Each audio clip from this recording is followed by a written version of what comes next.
प्रदेश जहां कभी कांग्रेस की सरकारें बनती थी, आज वही कांग्रेस विधानसभा में सिर्फ 2 सीटों तक सिमट चुकी है। लेकिन 2024 लोकसभा चुनाव में कांग्रेस ने यूपी में वापसी के संकेत दिए। तो सबसे बड़ा सवाल, क्या कांग्रेस 2027 में फिर से बड़ा खेल कर सकती है या वो सिर्फ गठबंधन की पार्टी बनकर रह जाएगी? आइए आसान भाषा में समझते हैं 2027 के यूपी चुनाव में कांग्रेस का पूरा गणित। यूपी विधानसभा चुनाव 2027 सीरीज में अब तक हमने बीजेपी, समाजवादी पार्टी और बीएसपी का पूरा राजनीतिक गणित समझा। अब बारी है कांग्रेस की, एक ऐसी पार्टी जिसने कभी उत्तर प्रदेश पर दशकों तक शासन किया, लेकिन आज वही पार्टी अपने पुराने जनाधार को वापस पाने की पूरी कोशिश में है। तो अब सवाल है कि क्या कांग्रेस अकेले दम पर वापसी कर सकती है या फिर उसका भविष्य समाजवादी पार्टी के साथ गठबंधन में ही है? कांग्रेस की सबसे बड़ी ताकत।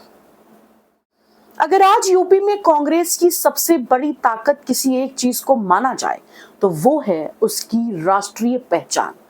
आज भी कांग्रेस देश की सबसे पुरानी राजनीतिक पार्टियों में से एक है। राहुल गांधी और प्रियंका गांधी लगातार यूपी में एक्टिव दिखाई देते हैं। 2024 के लोकसभा चुनाव में भी पार्टी ने कई सीटों पर बेहतर प्रदर्शन किया था।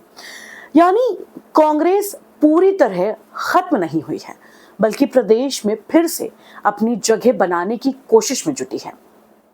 गठबंधन का फायदा।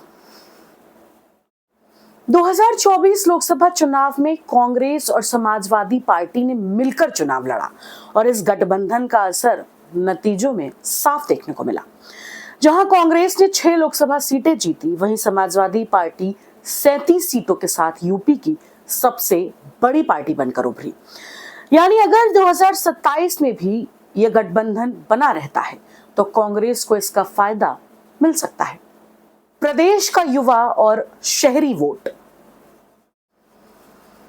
अगर देखा जाए तो पिछले कुछ सालों में कांग्रेस लगातार बेरोजगारी, पेपर लीक, महंगाई, संविधान, सामाजिक न्याय जैसे मुद्दों पर सरकार को घेरती आ रही है। यही कारण है कि कुछ युवा और पढ़े लिखे शहरी मतदाताओं के बीच पार्टी फिर से चर्चा में आई है। हालांकि कांग्रेस के सामने इस समर्थन को विधानसभा चुनाव में वोट में बदलना सबसे बड़ी चुनौती होगी। सबसे बड़ी चुनौती। हर पार्टी की तरह कांग्रेस के सामने भी कुछ दुश्वारियां हैं, कुछ चुनौतियां हैं। कांग्रेस की सबसे बड़ी चुनौती की अगर बात करें तो असल समस्या सिर्फ वोट परसेंटेज की नहीं, बल्कि संगठन की है। बीजेपी और समाजवादी पार्टी की तुलना में कांग्रेस का बूथ स्तर का संगठन काफी कमजोर माना जाता है। कई जिलों में पार्टी के पास मजबूत स्थानीय नेतृत्व भी नहीं है। यानी अगर संगठन ही मजबूत नहीं होगा तो अच्छा प्रचार भी चुनाव जिताने के लिए काफी नहीं होगा। कांग्रेस के पास जो दूसरी सबसे बड़ी चुनौती है वो है विश्वसनीय विकल्प बनना। आज यूपी में विपक्ष की राजनीति का सबसे बड़ा चेहरा अखिलेश यादव को माना जाता है।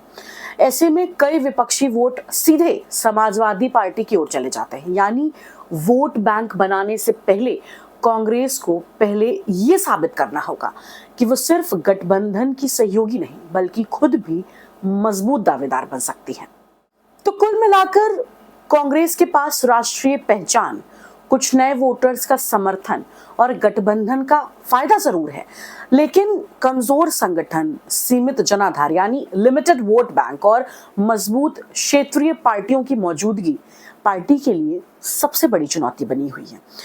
अब सबसे बड़ा सवाल, अगर कांग्रेस और समाजवादी पार्टी साथ लड़ते हैं तो सबसे ज्यादा नुकसान किसका होगा, बीजेपी का या बहुजन समाज पार्टी का? और अगर गठबंधन टूट गया तो 2027 की पूरी तस्वीर कैसे बदल सकती है? तो यूपी विधानसभा चुनाव 2027 सीरीज के इस एपिसोड में हमने कांग्रेस की ताकत और कमजोरियां तो समझ ली, लेकिन 2027 का चुनाव सिर्फ पार्टियों की ताकत से नहीं जीता जाएगा। अगले एपिसोड में बात करेंगे उन सभी बड़े फैक्टर्स की जो ये तय करेंगे कि 2027 में उत्तर प्रदेश की सत्ता आखिर किसके हाथ जाएगी। तब तक ऐसी ही तमाम खबरों के लिए जुड़े रहिए द न्यूज़ कटआउट के साथ।